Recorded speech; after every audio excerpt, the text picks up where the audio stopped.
Hi guys, welcome to another trick and tutorial at the end. Don't forget, always hit the subscribe button, hit the little bell. We upload videos at least twice or more a week and have done for the past year. So get on board and subscribe, much appreciated. Don't forget to also share if you can. Now the trick we're about to do is one it's nothing new. It's actually quite an old trick, and it's called the trick that fooled Penn and Teller. Now the only reason I'm doing this is because a couple of people made some comments and said, could you do a variation of what I've just seen on another YouTube video where this guy fools Penn and Teller with this particular card trick.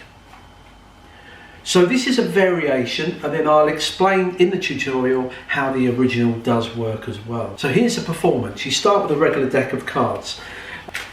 Now we have 52 cards, and you can get two people to help you on this one. So out of all the cards, we're going to shuffle these up in a bit of a most unusual way. They are just a regular pack of 52 pieces of card. I'm going to give half to you. Do you want half? And you have half, and you're going to shuffle the cards. Now the first spectator, you ask him to shuffle the cards in a regular fashion. The other person, you say, this do yours in a different way. Let's totally mix these up. And they can dive in there and mix up all the cards to give them a real good shuffling, like that. So we now have two halves of cards, both shuffled by the two spectators. What we'll do is we'll take the cards, one of them that they shuffled, we'll do one of them face down, like this. Rather than do the other one face down, we'll do these face up, like that. And we're going to shuffle them together. Just to prove that they are mixed. There you can see we have cards that are up, cards that are down, twisted and mixed up. I think you'll agree that that is thoroughly mixed up. And again, you can get the spectator to push these together for you. So we now have a pack of cards where they're totally randomized. Ups and downs. I turn to the first spectator and say, can you pick a card, preferably one that I can't see, a face down card? So they take out a card from the pack. You then approach the second spectator and say, take any card you like, and they will pick their own card out like that. Now if I show you the cards, there's the first spectator's card, there's the second spectator's card. They remember those cards. There they are there. I'm then going to take the cards and say, look, you can see that they're all up and down. Just take your card and put it in there anywhere. Now at this point, I wouldn't be looking at their cards, so I don't see the face of the cards. So I've got no idea which card they chose. They go in separate parts of the pack. Now this is the amazing thing with this, is that out of all of these particular cards, we've had ups and down, topsy-turvy all the way around on there, and we didn't know whether it's up, down, up, down. But the one thing that I am going to do is with these cards, I'm just going to do a riffle. Now it doesn't look much, and if I turn them the other way, riffle. Now at this point we don't know whether they're face up, face down, but the magical riffle has done something special. You see, if I spread the cards, you'll notice 50 cards are now face upwards. There's two odd cards, one here and one here. What are your cards? The 9 and the 2. And there you've got this topsy-turvy deck of cards. And that is the trick that fooled Penn and Teller. So the trick you've just seen in performance is exactly the same as the audience saw on Penn and Teller. However, the version that I've just done there is not the same as the one that was performed in front of Penn and Teller. That would have been too easy for them to guess how it was done. Now, what was used, and I'll explain this at the end, was a sleight of hand move. But how do you recreate the same illusion without doing any fancy moves? Well, you cheat, because what you start off with is a pack of cards. There's 52 cards here, okay, 52 cards.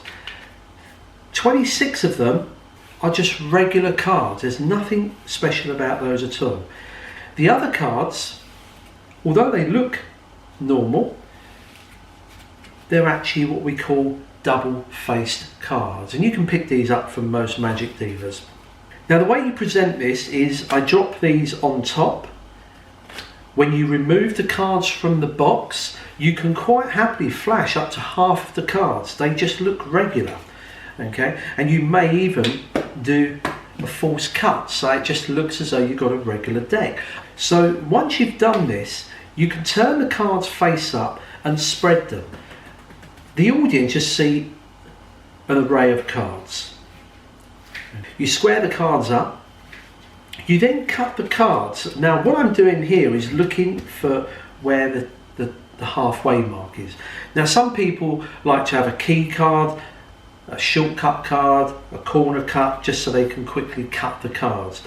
You might even just want to spread the cards and find your locator where the join is, and you take one pack and you say, look, I'm going to give you some cards here, you some cards. You, sir, would you like to do a regular shuffle? Now, because these are normal cards, they can just do them as a regular overhand shuffle. Get them face down. These ones, you spread around the table, mix them up, and then square them up. It looks as though they've been thoroughly mixed, but in a different way. It just makes for an interesting effect. Now, when you pick these up, what I'm going to do is to get a break there on the bottom card. What I do is I grab these cards and I'm just going to do this and add this card. So I take the cards, they're towards me, take these, put them momentarily. You literally need a split second to do that. Now the reason I'm putting this on here is because then it looks as though I'm showing them the backs of both packets. I then spread these ones face down. I suppose I can do it on this side, it doesn't really matter. I spread the cards to say we're going to take half the cards out. I'm not going to spread these ones face down. Again, I'm just trying to make them think that this half have all got backs as well. I turn and say let's do it the other way round, so we've got up and down cards. Now when you do the riffle shuffle, I make sure that this normal card drops first and this normal card on the other packet drops last. So I do this, do a standard riffle shuffle, but make sure that goes in there. So you've really sandwiched the double face cards in between. Now when you do this, you can then spread the cards and say, look, they're all mixed up and down. You turn to the first spectator and say, take a card. Now they can take any card they like face down. Turn to another one. Now at this point, again, you're reiterating the fact that the cards are pretty much jumbled up and down. Once that's done, they can look at their cards. You don't see those, you're not interested in those. However, because you've got a normal card back here and here, you're going to simply do a turnover. Now you can do that as soon as you hand the cards out and bring your hand back, just loosely. Don't make a big deal of it. Even put the cards down and say, look, you're looking at both your cards. You can now get them to return the two cards to the pack. Now when you pick these up, it doesn't matter if they get a flash of a face-up card because they're assuming the cards are all jumbled up. Of course they're not. Apart from this one, they're all face-up apparently. So you just thumb down the side and say, look, just put your card in there anywhere. You put yours in there. You can then push these in and say, well, look, we've had cards up and down throughout. It's all been a bit of a jumbled mess. And all I've done is take off that reverse card and put it on there. Keep them face up now, because when you spread, this reveals a double whammy. One, people are going, wow, he's turned all the cards the normal way. Of course, in amongst these are the double faces. Also, the second whammy is that you've got 2 face down cards which just happen to be the chosen cards. The effect is very powerful. You can turn the cards over, bring these up, put them away, go on, do a coin routine or something else. Now on the Penn and Teller one, it does rely on a bit of a sleight called a cull, and the idea is, if any magician watching this knows this, when you go through a spread, you can use your fingers to pull a card across. So as you go through, going through cards, at any time I can pull off a card like this. Now I'm not going to go through the move, I'm not here to teach you that magician's move. There's plenty of videos on YouTube that show you that, but you cull it. You can go through the other cards, and whenever you want one at the bottom, you cull it. Okay, so that's how the move works. And then of course you can split the cards, and that's what happened on Penn and Teller. It's a fantastic move, he does it really well, but I think that without all of that sleight of hand move, learning that, using a fake deck works just as powerful as the original. Hope you enjoyed that. Till next time, practice and enjoy.